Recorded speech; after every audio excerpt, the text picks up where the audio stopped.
Okay, Uh, okay. I know this is a busy weekend. Yeah. No, Tomorrow is Mantra Diksha also, right? yes, tomorrow there is Diksha. About nine aspirants are there. So, Yeah. Yeah. Maharaj, So, just over to yeah. you. No, you can just introduce which Okay. class is this and all. Okay. I'll, So, Maharaj, welcome to today's session, the 19th of October. And in this Raja Yoga session, friends, in this Raja Yoga session, Swamiji has taken us to 10 sessions, and the last one he started with the sutras. So, Maharaj, over to you. We have, I think you also have your YouTube channel also showing this live. yes. Yeah. Just give me just 2 minutes. He's setting it up. Huh? So I'll, yeah. So control, yeah, we finished that. And I think we have come to the first sutra we discussed, isn't it? Yes, yes. Yeah, just give me 1 minute. Have you started? You- Yeah.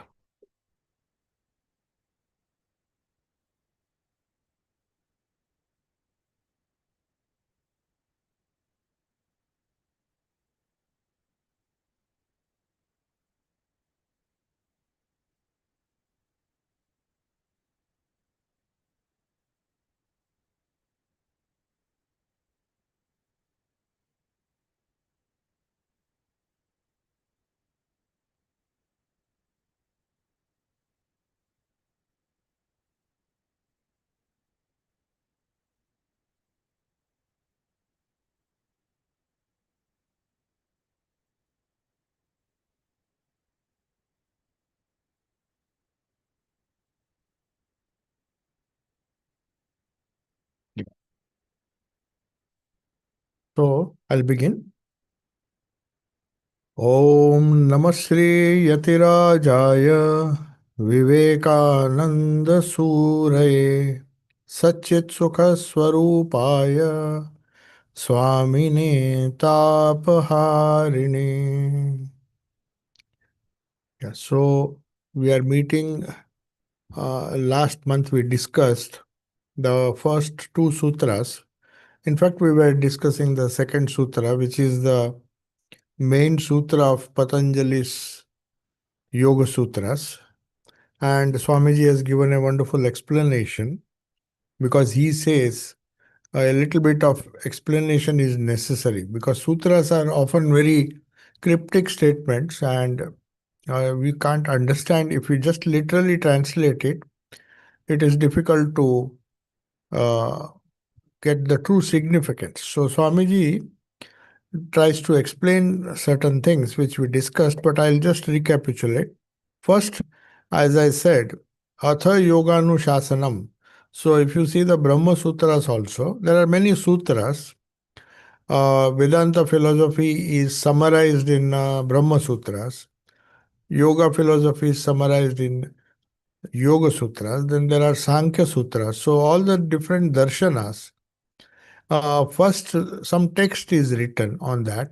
On yoga, there were several texts before Patanjali, but Patanjali codified it and made it into sutras which have to be remembered. That is one of the most important aspects of darshana.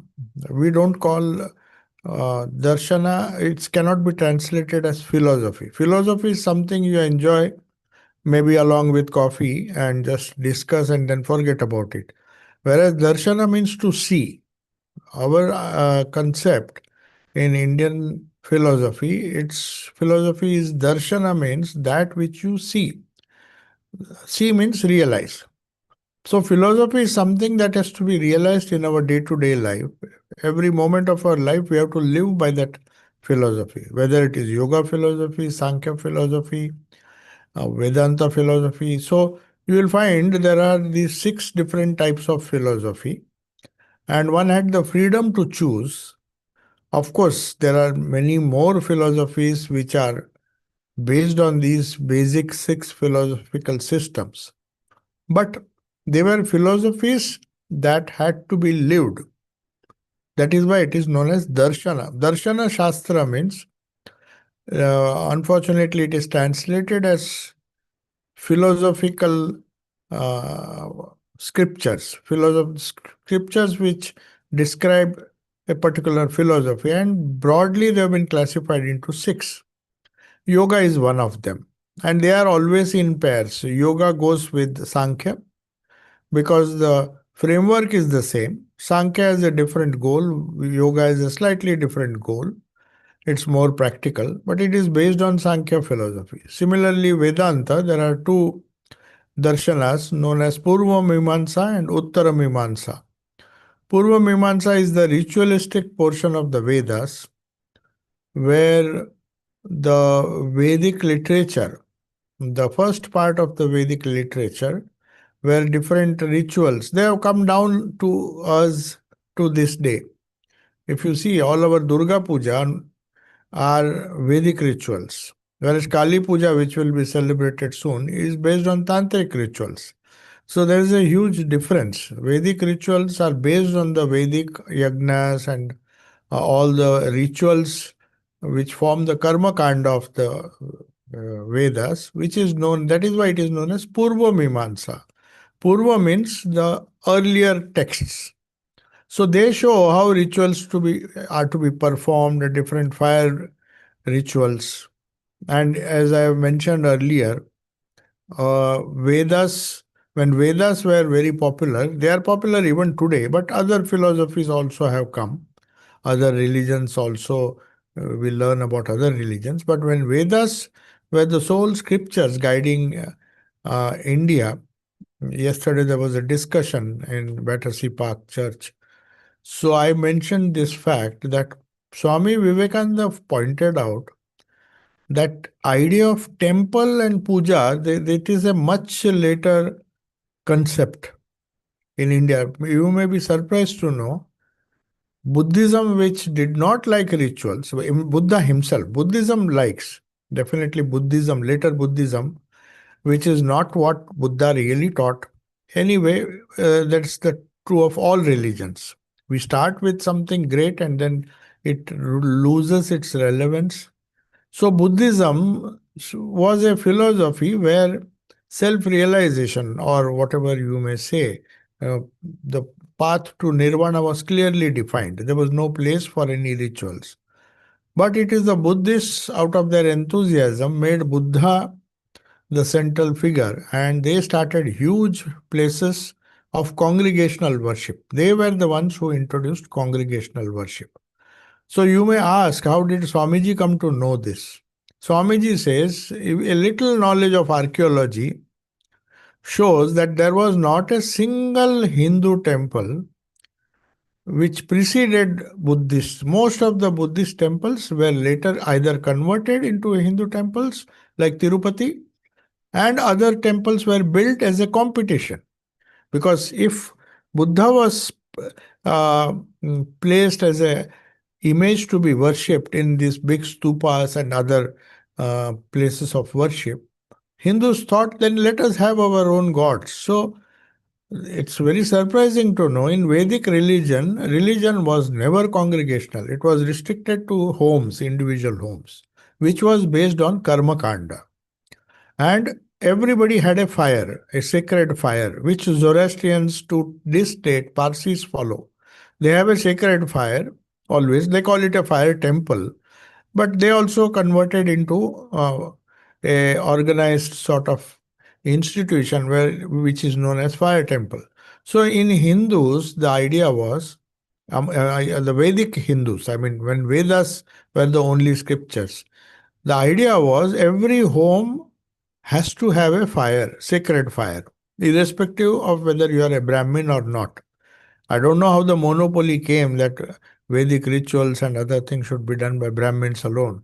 But it was open to all, every family, and in that family, there has to be husband and wife. The ritual is not complete. Of course, unless you are a bachelor or unless you are a monk. Monks are also not so prevalent in those days. Rishis were all married people. So, whichever rishi or whichever householder believed in Vedic, house believed in Vedic religion, they had to have a fire and they had to start the day with fire worship, do ahuti. This is known as Purva Mimamsa or Karma Kanda. So elaborate rules are there and it has to be done jointly.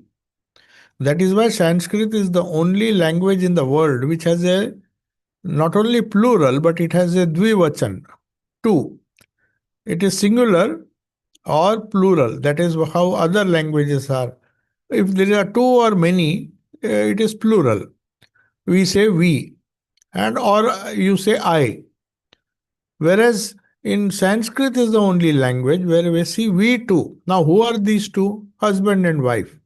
So, husband cannot do the ritual alone. Wife has to sit. She had equal rights, and society gave equal rights to husband and wife. They had to be present if they were alive. If husband or wife had died, then it's a different question. That is why all the Vedic hymns, Karma Kanda, you use the dual case. We say, when you say we too worship, it is different. Many of us worship, then it becomes plural. So this grammar, this very idea of dual case, dual, instead of singular, plural, we have a dual also. So anyway, that is part of history now. So no longer Vedic religion is restricted to houses. It has now taken, imitating the Buddhists, according to Swamiji, we got the ideas from Buddhists, and big temples were built by Hindus, like the Buddhist places of worship, and slowly congregational puja and things came. So out of that, of all the pujas, now if you see all the pujas, especially during this puja season, you will find some pujas have to be done only by Brahmins. That was, of course, a distortion of the Vedic religion. It was never restricted to Brahmins. Anyway, that was prevailing for a very long time. So now Durga Puja has to be done not by monks but by brahmacharis, because Vedic rituals are prohibited for monks. That's why you will never find Durga Puja, especially Belur Math and other places, done by sannyasins. Kali Puja you can do. You may ask why. It's the same puja. No, it's not the same puja. It is based on tantric rituals. So tantras do not prohibit monks. Anybody can do a tantric puja. So anyway, the Vedic puja is still surviving in our great tradition of Durga Puja. And they are all taken, the systems of worship have been taken from there. Why I am discussing all these things are that we have Mimamsa Sutras also. Just as Yoga Sutras, Sankhya Sutras, there is Purva Mimamsa. So there are sutras which explain what Purva Mimamsa is. People who believe that rituals are enough to take you to the highest goal of life. Whereas Uttara Mimamsa means that which came later. Later part of the Vedas is known as Upanishads, popularly known as Upanishads, or by a common name Vedanta. So Vedanta are based on the later portions of Vedas, which do not give so much importance to rituals. So there it is known as Upasana. Upasana means that is what now has come, a synthetic Upasana which we normally practice in the Ramakrishna tradition. It's not, if you ask whether it is based on Vedas, is it a Vedic Upasana as it is in the Uttar Mimamsa or Vedanta? Popularly, Uttar Mimamsa is known as Vedanta philosophy, but the technical name is Uttar Mimamsa. So Uttar Mimamsa they have their own sutras, which are known as Brahma Sutras. Just as we have Yoga Sutras, Brahma Sutras also we have, which describe the whole of Vedanta philosophy in sutra form. Even there, the first sutra, as we see here, Atha Yoganushasanam, is the first sutra. There also, Athato Brahma Jigyasa. There it is said, now. Now means there are certain preconditions. Now we will start Brahma Mimamsa, means discussion about Brahman. That is what Vedanta is all about. It's not about rituals. So Karma Mimamsa is, now we will start discussing the different Vedic rituals. That is what the first. So first sutras of all the sutras literature, of all the sutra literature, whether it is yoga, Sankhya, I said there are four: Purva Mimamsa, Uttar Mimamsa. Then we have the other two, which Nyaya and Vaisheshika Sutras. Nyaya is logic, the sutras which describe the a logical way of living in this world. It's a logical darshana. You live by proper reasoning. Don't live a life based on your emotions and intuitions or instincts. You have to reason everything and plan a proper lifestyle.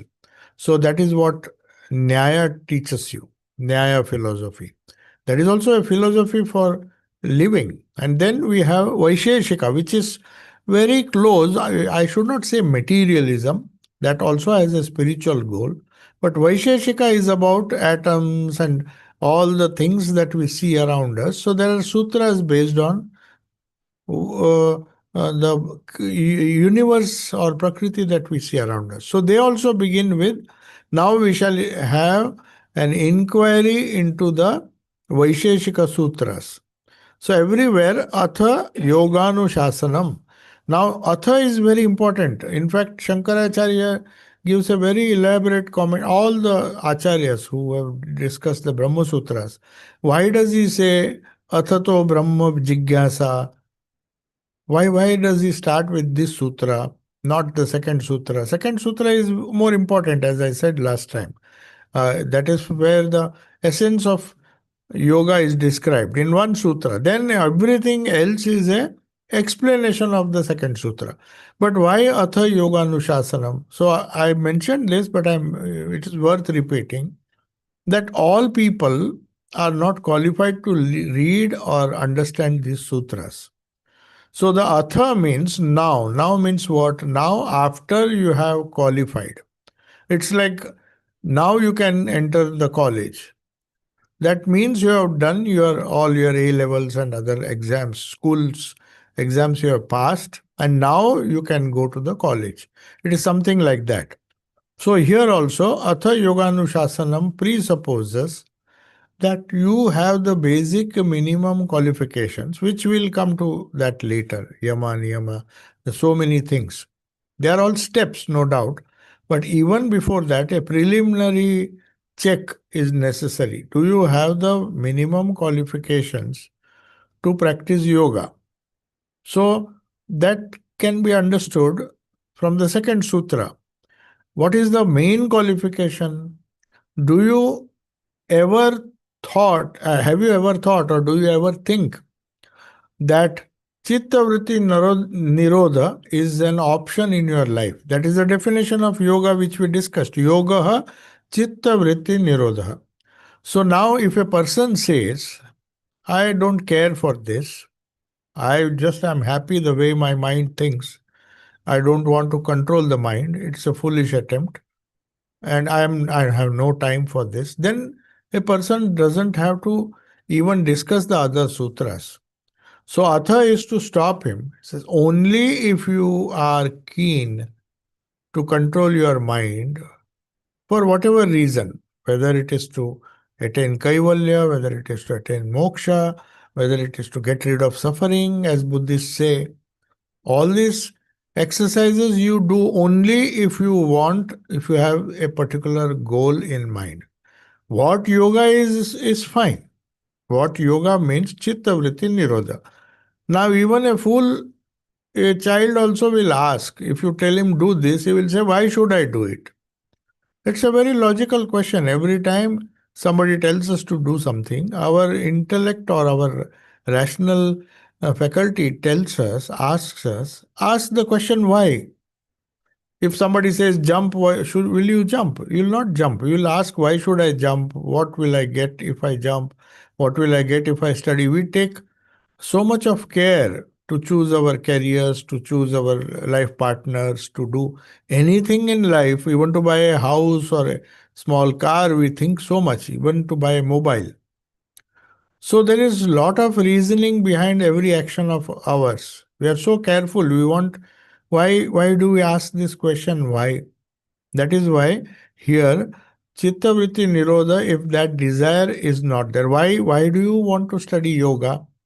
So Patanjali is very keen that if this particular person is not interested in peace of mind, is not interested in any higher goal, whether he knows what Kaivalya is, whether he knows what uh, Mukti is, Moksha is, or Nirvana is, he may not know that. But at least does he have the basic desire? And does he have the basic acceptance of the fact that I need to quieten my mind because my restless mind is giving me trouble? So that is the first qualification. And after that only, atha yoga nushasanam, you start the discipline. Any boy in school, if you don't explain to him why he should lead a disciplined life, why he should be punctual, why he should do homework on time, if you explain to him the utility of that, then only he'll follow discipline. So Patanjali knows that atha yoganu shasanam, it is a discipline.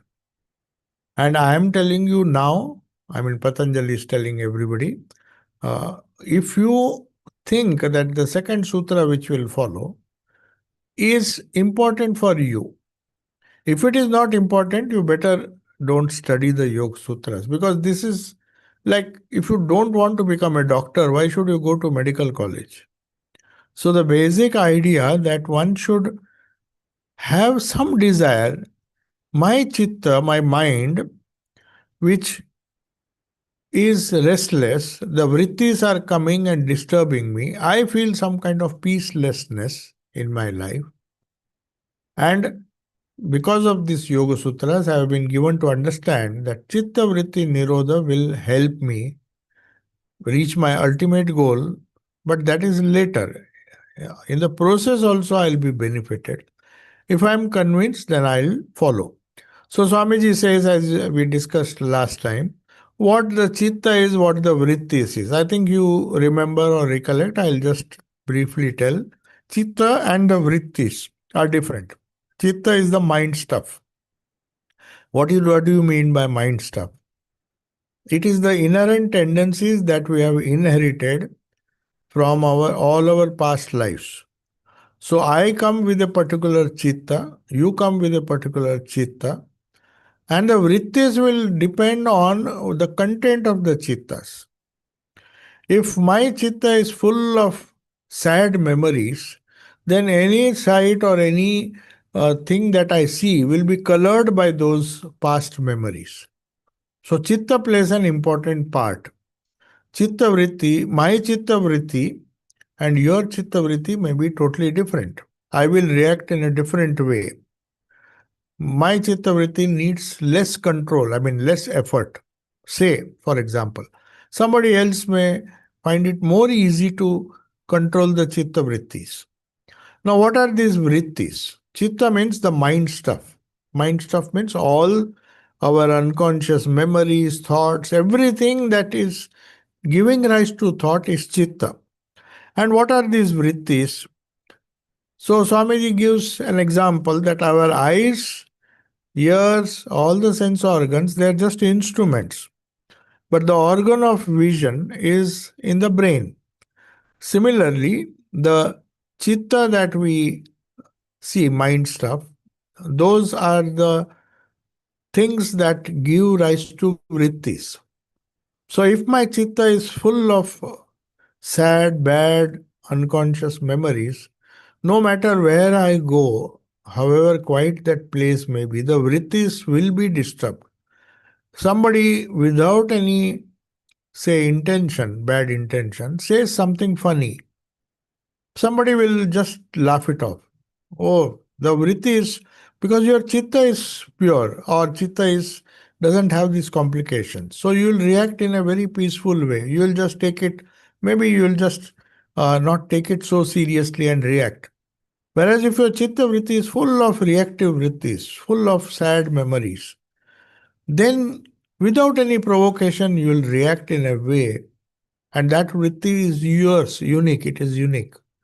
So, whatever, in whichever way you react or we react, it all depends on our chitta. So, this is why Swamiji is taking so much time to explain what this chitta is. Chitta is something which we have inherited or built ourselves over several lives.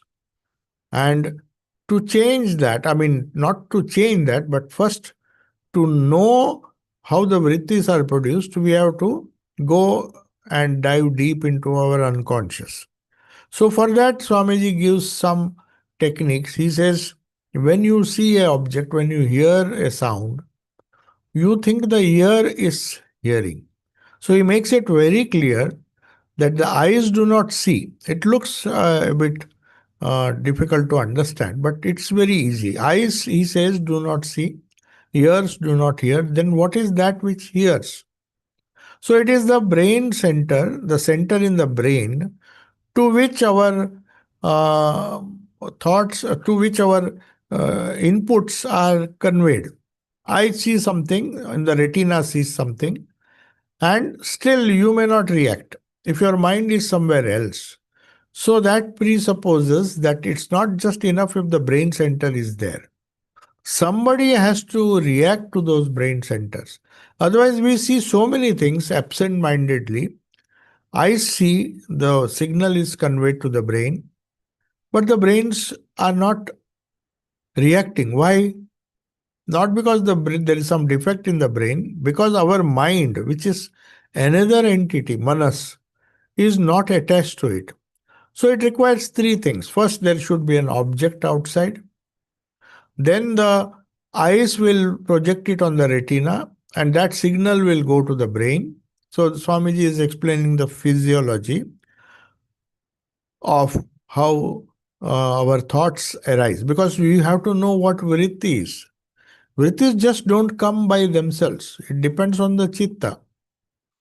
So if there is a muddy pool, if you drop a stone, the vrittis will be muddy. You can't get pure water there. And then you cannot blame because your whole chitta is full of mud.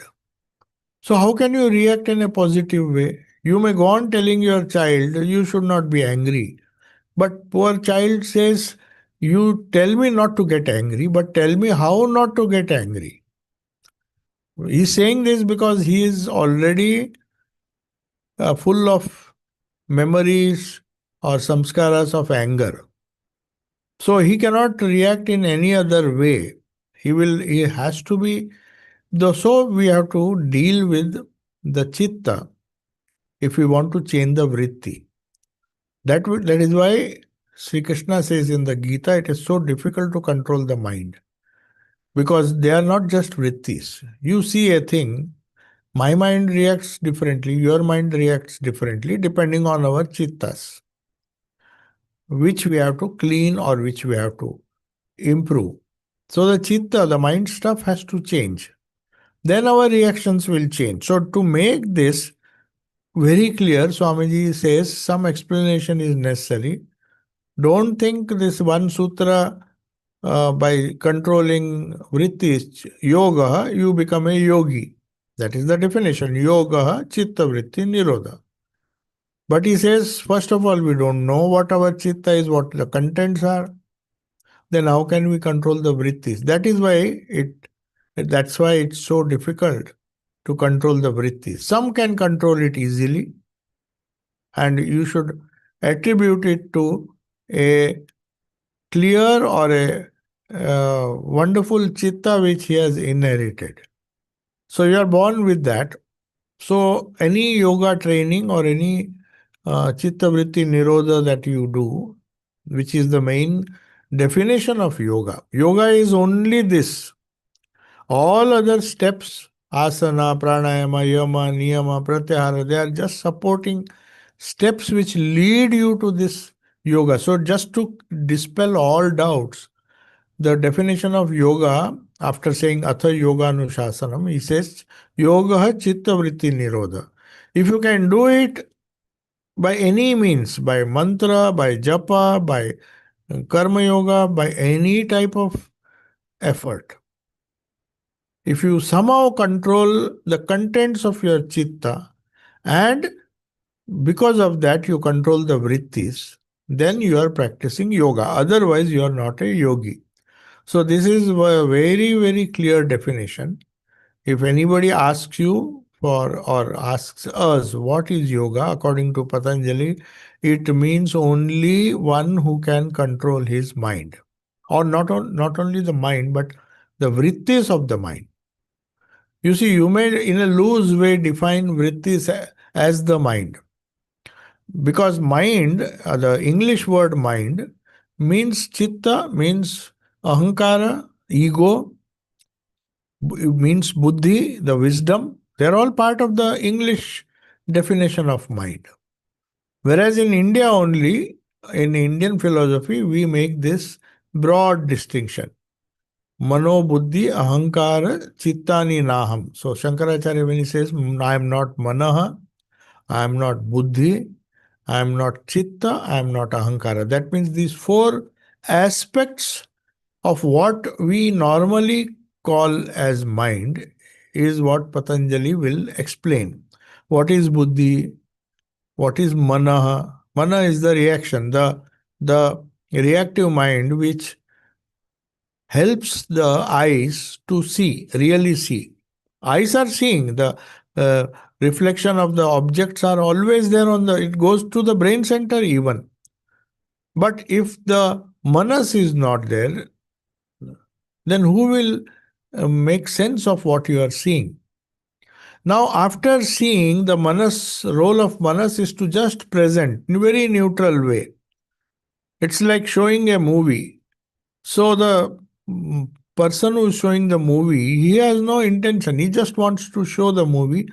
And how you react to it, that is your problem. Whether you get affected by the movie, whether you are happy or not, that reaction is different. How you react. So, eyes will just project whatever it sees, very honestly, depending on the uh, capacity of the eye. If your eyes are perfect, if the organ is perfect, if you have no hearing problems or sight problems, then you will see it will present it to the brain center. After that, the manas comes into picture. And then ahankara also comes. Ahankara is the eye sense. It is also a vritti. So ahankara says, I am seeing this. Or I am seeing this and I will react like this. I am seeing somebody making some signs or making some teasing me. So the ahankara tells that this is meant for you. Now you have to react. So the mind reacts. But there is another aspect of the mind which is known as buddhi. The buddhi says the same. It is part of the same mind, but different aspects, different functions of the mind. So the buddhi tells you, don't be foolish, don't be so instinctive. Just because a dog barks at you, you don't bark at the dog. So the wisdom tells you that you will save your effort. Just don't react to everything that is thrown at you. So the instinctive mind is controlled by the buddhi. And who does that? It is your ego. If if you don't have an ego, if you are egoless like Buddha, he did not react. People were cursing him when he was taking bhiksha. The disciples got upset. Our guru is being insulted. Then Buddha very calmly said, why are you so much bothered? If you don't accept what the other person is saying, one part, the Buddhi tells you, you have the choice to react or not to react. If you react, it is your decision, wrong decision or right decision. So the Buddhi tells you what to do, how to make choices in life, how to react to different inputs that the sense organs are giving to the brain, and the brain is perceiving it through the mind, manas, reacting, you may say. Reacting is a better word. And then the ego comes into picture. You react if your ego is very strong. If your ego is zero, as it was in the case of Buddha, he says somebody is speaking some words. Why should I connect my ego to that? If I connect, then I will react. It is as simple as that. I don't accept the words. Let them fall on my brain, let them fall on my ears. The ears will convey it to the brain, and the mind will watch all these things and give me the input. But my buddhi tells me you don't bother, you just ignore. So that is how you control the vrittis. So the real soul, the Purusha, according to Sankhya or according to Yoga, each one, unlike Vedanta, where they say there is only one Paramatma or soul, we are all parts of that universal soul, according to Ramanuja.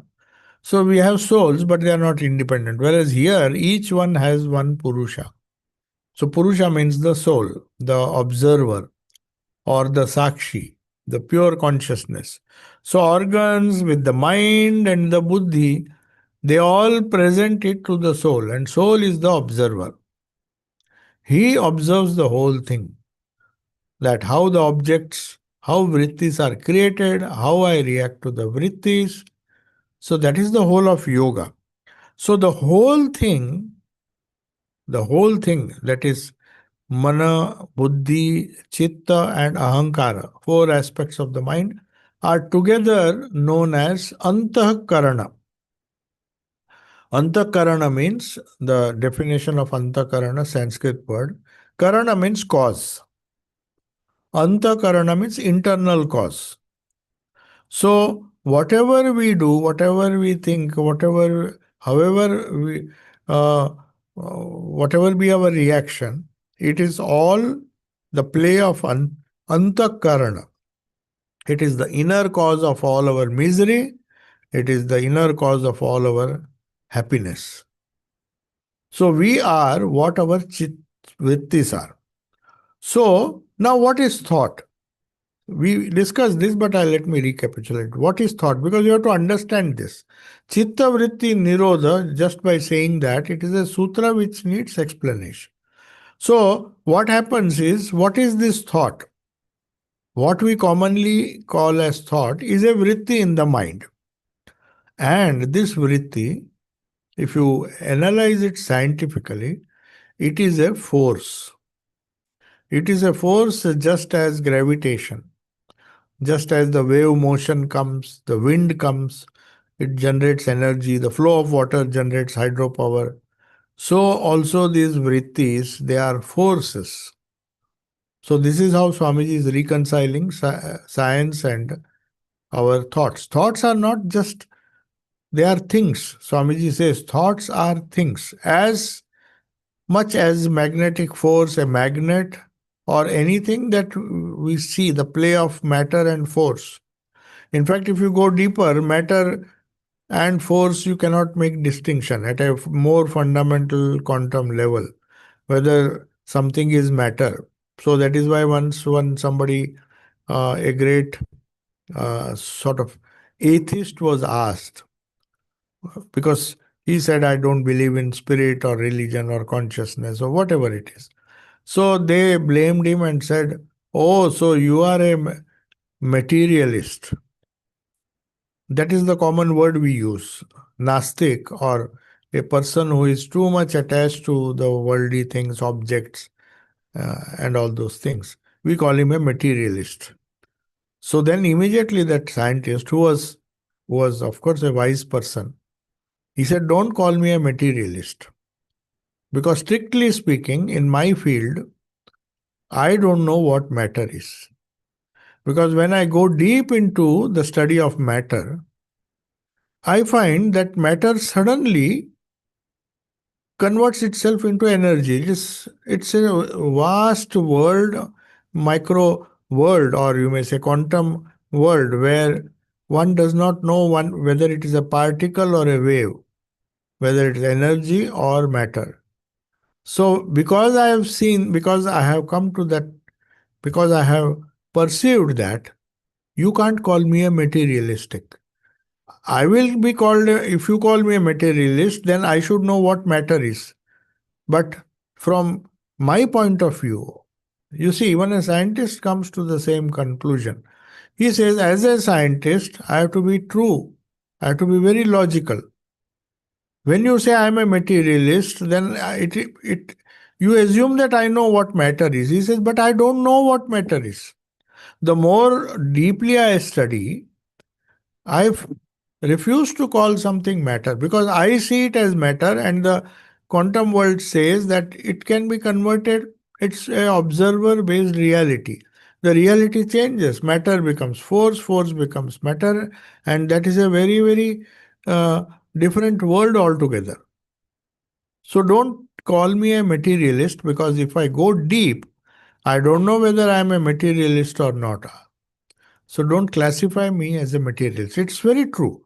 That's why Swamiji says thought is a force, just as gravitation or repulsion, magnets and all those things, they are forces. And we are handling these forces every moment of our life, consciously or unconsciously. We think only when we deal with material things, we are materialists. According to this definition of Swamiji, we are handling this thought force. So we are materialists. Though we may be intellectuals, we may be not grossly attached to the things. A scientist, for example, a scientist who is very, very like Newton and all, he did not know what he was boiling, egg, or he was not conscious of what he's eating. He was so much lost in his ideas and the thought world. So he was dealing in he was living in his thought world. So naturally, his interactions in the gross world appear to be very queer and impractical. Geniuses are always like that because they have no time. So, just as we are handling gravitation, we are handling the magnetic forces, we are handling electricity and doing wonderful things, creating all sorts of communication tools and all those things. So much of development has taken place by manipulating these forces and matter, what we say as what we consider as matter. Similarly, the yoga as a science teaches you how can you control this wonderful force which is known as thought, which is connected to the vritti, but it is not the vritti alone. Mind you, before the vritti, it is chitta, so there are different aspects. We have to spend some time on this because we have to know this fourfold distinction. Why they created this distinction? You can just say, "Ah, this is my thought, this is your thought." And every day, the only thing that we are dealing with is thoughts. Of course, we are dealing with matter. We have a body, we have eating, we are doing everything. But the only constant companion other than matter is thought, which is a force. So, just as we are dealing with heat, we are dealing with cold, we are dealing with gravitational force, nobody questions that. You know, when you jump from the top of a building, you are going to fall down, that is because of gravity. So, also the thought, laws of thought, which Patanjali has codified, they are the law of the thought force. That is what Swamiji wants to say. And how does this force come? How do you think? Is it only because of past samskaras? No. Swamiji says that is where material gets converted into force. He says what you eat. See, there is a beautiful Upanishad which discusses this. He says the food that is supplied to us, that we consume, and out of that, the essence of that goes as thought. That is why they say you be careful of what you are eating. It is a very simple thing. You think, oh, my thoughts will not be affected. That's why some people are very fanatical. They don't eat onion, they don't eat this, that, they don't eat meat, they don't eat so many things because according to them, the way their body is built, certain foods influence their thoughts. That's the only reason. It's not because your tongue likes this or that. There are many things you may like, but you may not eat because of its impact on the body. You say some people feel that eating curd or something at night makes you sleepy. If you take coffee, you feel stimulated. and you don't get sleep. So there, each one will react in a different way. So that shows that the force which we call as thought, the thought which is a capacity of the our personality, which ha- produces vrittis in a particular way, good or bad, that thought force is a force. You have to know how to handle it. That is what yoga teaches us. So, in that, when you say yama and niyama, why we follow all these things, why we follow ahimsa, why we follow a particular diet, it's precisely because of that. Because of the food, according to Swamiji, according to Sankhya and Vedanta, out of food is manufactured thought. So, we have certain thoughts which we want to get rid of, not knowing that it is our food that is causing that. We're trying to get rid of that. That is why Sri Ramakrishna was so particular. In fact, he used to tell, don't eat anything in excess. He used to ask even the Holy Mother, how many rotis do you eat? Why did he? One was the economic consideration, that how much she will need to maintain herself. But he was very particular. He used to say, give Yogananda only 2 rotis. Why? Because if he eats more, he is not be able to meditate.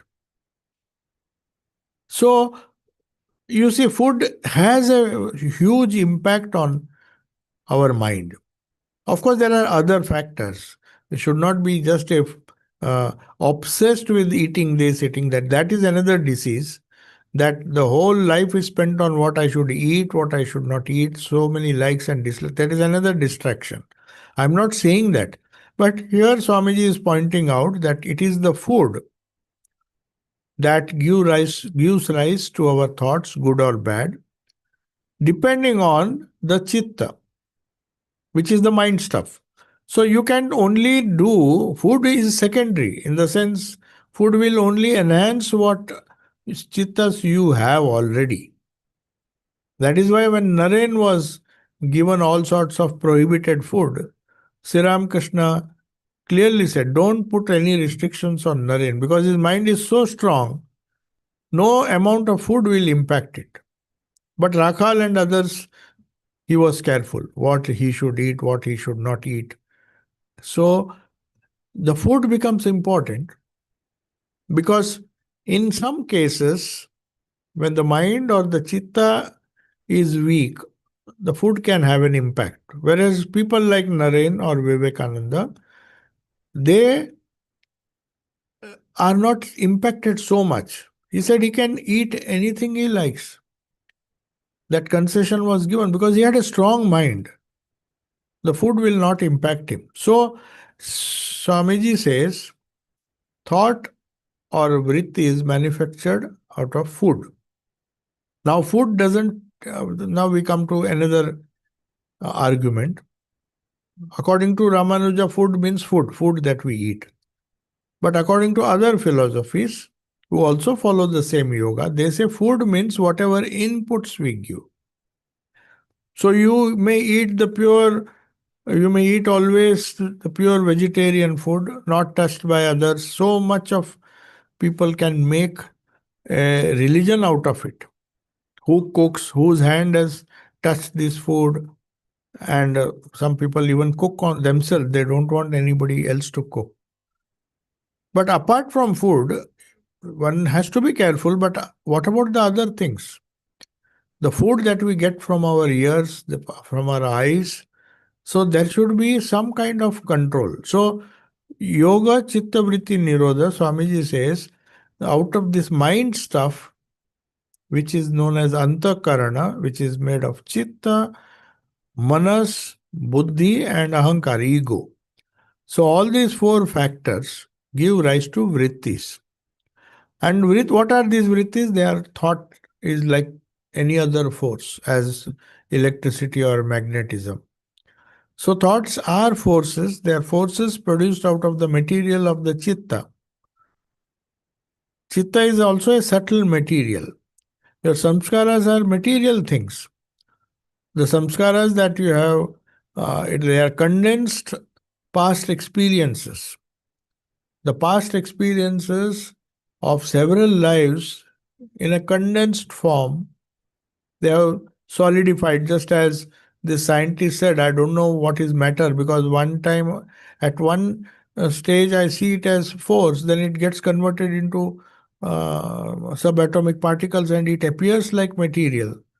So also the same thing is going on. Our thoughts are impacting the body, body is impacting the thoughts and the other people around us. So there is this great play of the divine Shakti of force and matter is being played out in our minds also. So Swamiji says the reaction that comes in the manas, that gives rise to vritti. So thoughts are waves. Say, for example, you drop a stone in the water will react and create ripples. That is the best example that they give. But it can be anything. You strike a gong and the sound will come. So you strike something and the instrument or whatever it is, that action of yours will cause a reaction. And that reaction is the mind. So, the real universe that you see is not the universe that another person sees. It is your reactions that you see. So, that is why the same sight or the same situation will create two different impacts, different impact on the two people.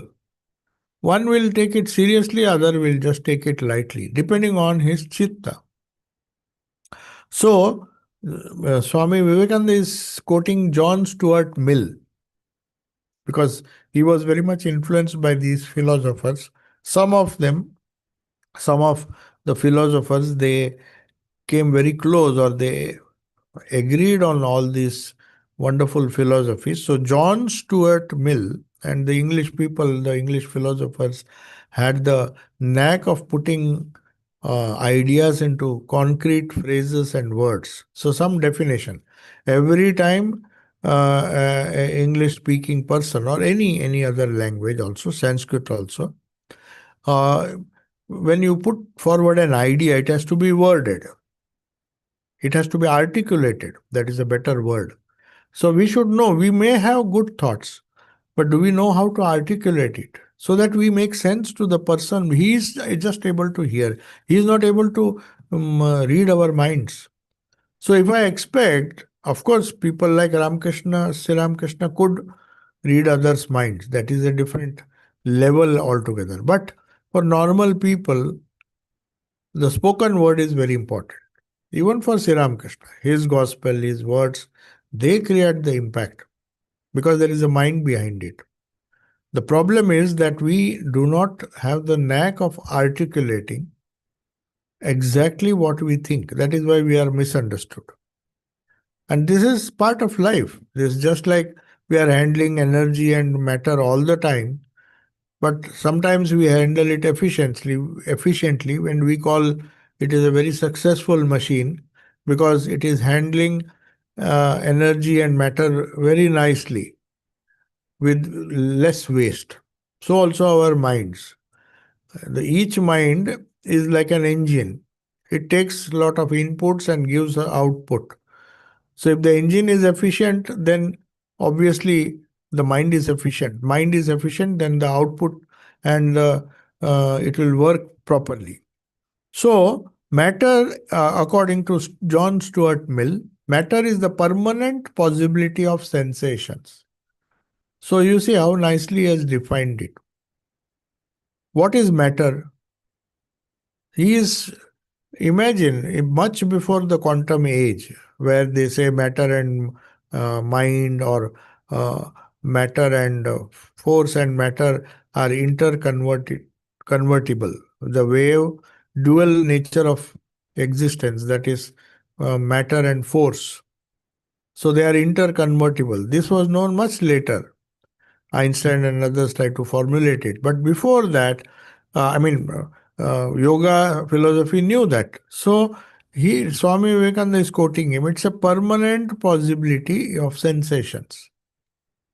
You see what actually means that we create the reality that we see outside. There is a stump which is shaped like a human being. In the dark, in the shadow, we cannot see it properly. So we conjure a thief. We think a thief is approaching or is silently waiting there to come. And then we go on imagining so many things. So it is mind matter what, therefore, at that moment, the thief has been created by the mind, by the sensations. The sensations of the light have gone to that mind, and because his mind is chitta, is always full of old samskaras, full of mind stuff, which is also known as chitta, and antakarana, the whole instrument, it conjures up the idea of matter. It is a very difficult philosophy to understand, but Swamiji, in one place, he says, when Shankaracharya says, this whole world is Maya, it is true because it's all our minds which have created the reality outside. It may look ridiculous. We think matter is already there and our minds are reacting to it. But it is true the other way around because mind is also a force, just as nuclear force, just as a small, tiny amount of fissile material. How can you explain the tremendous amount of energy which is locked up in that? It can destroy nations. It can destroy, depending on the strength of that nuclear energy. So much of energy is hidden. So also the force of our mind. Our mind has the capacity, they call it Mahat, the universal mind of Ishvara, Mahat. So he is conjuring up, he thinks and it becomes. That's why they say Brahma thought, I should be many. He was one. They're all philosophical things, but they can be, they are very scientific explanations. That Brahma was one, the Brahman was one, Brahma thought, I should be many. That is how figurative, I mean, in a poetic way, Upanishad tells us. So the mind conjures up all these situations. And if you do it intensely enough, that is why for great yogis, miracles are nothing, materializing things. He said, what is there? It is just converting the thought force into some objects. There's nothing great about it. Nature is doing it every day. Force is getting converted into matter, matter is getting converted into force. Do you call it a miracle? Do you call nuclear generation of nuclear energy a miracle? How can 1 kg supply energy for the entire nation? We don't call it a miracle because we think it has a scientific, not we think, we know it has a scientific basis. There's a cause effect relationship. So also our minds. So it is a permanent possibility. Matter, what we see as matter, is a permanent possibility of sensations. John Stuart Mill said that, and Swamiji is now trying to quote it here. It is only the suggestion that it is outside the matter. It's a very difficult to understand philosophy, but he gives the example of an oyster who makes pearls. Beautiful pearls that we see. How is it made? It is a parasite which gets the shell, inside the shell, the shell which makes the pearl. And the oyster sends some kind of secretion, sort of enameling around it. It's actually there is a parasite inside. Something has instigated the oyster to create a covering, and that covering, when it solidifies, when it hardens, it looks like a beautiful, it becomes a beautiful pearl. But hardly do we realize that it was a dirty thing, something, some insect or something which caused irritation, a parasite, maybe a bacteria that caused some kind of irritation, and the oyster secreted a fluid which solidified and became a beautiful pearl. We think it is matter, but you see how this matter was created. So the universe is also, that we see, is a projection of the universal mind, and in which is constituted of the individual minds. So we are all collaborating to create a universe as we see it, good or bad. So what we call as dharma, this is the bad universe. For a person who is evil, he creates an evil universe by his thoughts. So that's why Swamiji says thoughts are things. Be careful of what you think. So if you take care of your thoughts, you take care of the external world. So now we have exceeded. I don't think there's much. We started a bit late, so it's 12 o'clock, isn't it? So shall we conclude? Yeah. This introduction, it requires a lot of explanation because Swamiji goes very slowly in these two sutras. It is like Brahma Sutras. First four sutras are very important. Others are explanation of these first four. So you have to take some time to allow the ideas to sink in. Okay, if there are some questions, you can quickly ask.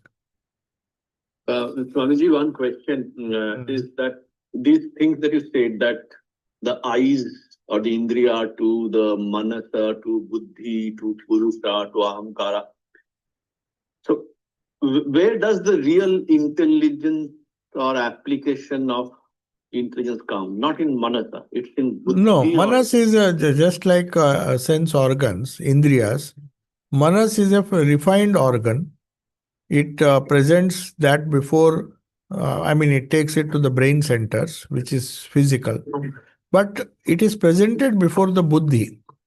So the finer the mental stuff, the more powerful it is. So buddhi is more powerful than manas. Everybody of us has a manas. Every human being who has a can react to external situations, things. He has a manas. Everybody has a manas. Maybe it is a crude mind or a well-informed, intellectual or highly skilled mind. But skill doesn't mean that he has buddhi. See, that is the distinction. We think academic education will ensure wisdom. No. In fact, sometimes it is opposite. A person who has never had academic education might have a wonderful buddhi. Is more common, has more common sense, more wisdom. So when you say intelligence, you have to define intelligence as buddhi. Buddhi means the choice-making capacity. To make choices, to make the right choice, to understand things. So when you say buddhi is developed, it is not the same as manas developing. Manas can be the skill development. Okay. So that is the subtle difference. So as you said, who is seeing all these things? Yeah, all of them are instrumental. That is why common name is given Antakarana. So Chitta, Buddhi, they are not acting in isolation. Ahankar also comes. That sense of ego. That certain person has said certain words. The brain is reacting to that. Our mind is reacting to that. So how should I react? That will depend a lot on ahankara. If I have no ego like Buddha, I will not react. If I am full of ego, then little provocation and you just snap at that person. So different functions, the Sankhya says it is the Purusha who is seeing everything. The pure consciousness behind all this phenomena. He is the Sakshi, he is the witness. But for that, you have to understand that, you have to meditate. So when you meditate within, you try to find the Sakshi, the witness, who is witnessing the effect of ahankara, ego, who is trying to understand the functions of manas, functions of buddhi. They are all independent or at the same time connected to each other. Okay? Okay. Thank you, Maharaj. Yeah. I think, anybody has any question?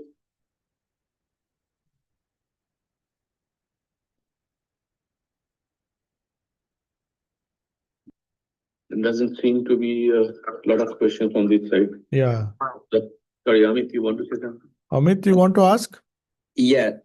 So, although the theory is by stage can be quite complicated, as someone who would want to practice something, what is the best way to manage the samskaras? Because I know they're from the past and then we see things how we see them, but what's the best way to filter that in Best the right way? way, best way according to me or according to Holy Mother is to repeat the name of God in silence. That is the most time-tested method ever discovered by not only India but many traditions. The best way to meditate is not by controlling thoughts, which is so difficult. So, a constant repetition of a effective mantra, which is like some kind of energy packet, if you may say so, that helps in a very subtle way to control this mind. That's the easiest and the best way. Of course, there are other methods. You can do pranayama, you can change your food habits. So there are so many complicated methods. But according to Holy Mother, you don't even need pranayama because japa leads to pranayama. So all those exercises, that 8 steps of Patanjali, are included in this what is known as mantra yoga. That is the like Brahma Sutras and like Yoga Sutras, complicated things were condensed into small things. So our mantra shastris or whoever has realized the importance of that, they try to give a simple practice which a illiterate person also can follow. He doesn't have to study Patanjali's Yoga Sutras. Just have faith and repeat the mantra. It takes time. It takes time because we have to undo the samskaras of the past. So there is no easy way, though it appears to be a very easy way. To do it is difficult. And moreover, our ego will say, this is not the way. I understand, my intellect is able to understand Upanishads, Gita, and this, that. So it will deceive you. It's not so easy to get rid of ahankara. I know everything. So then what is the purpose of following what the Guru has said? The mantra is such a simple thing. I know it has, but perhaps he doesn't have the patience, or perhaps he doesn't know the efficacy of that. That's why Holy Mother, sometimes you have to listen to these great people. From their experience, they are telling easiest and the best way. So there is no shortcut. Obviously, it is difficult. Though it looks easy and though it is the best way, it is very often most difficult to convince a complicated mind to do simple things. Okay? Thank you, Swami.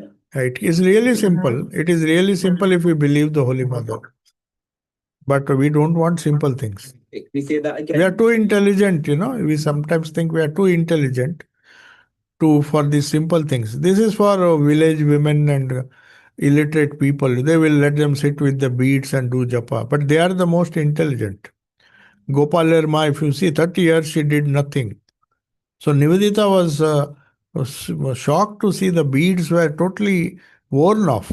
She might have done millions of times. And she lamented. She said, will this age ever come back? Because you will see fewer and fewer people like Gopal Erma, whose everything was to just meditate on Krishna and do his japa. She says, is this old India going to go away forever, never to come back? That was her fear. And in fact, she took, after Gopal Erma's death, she took away that mala.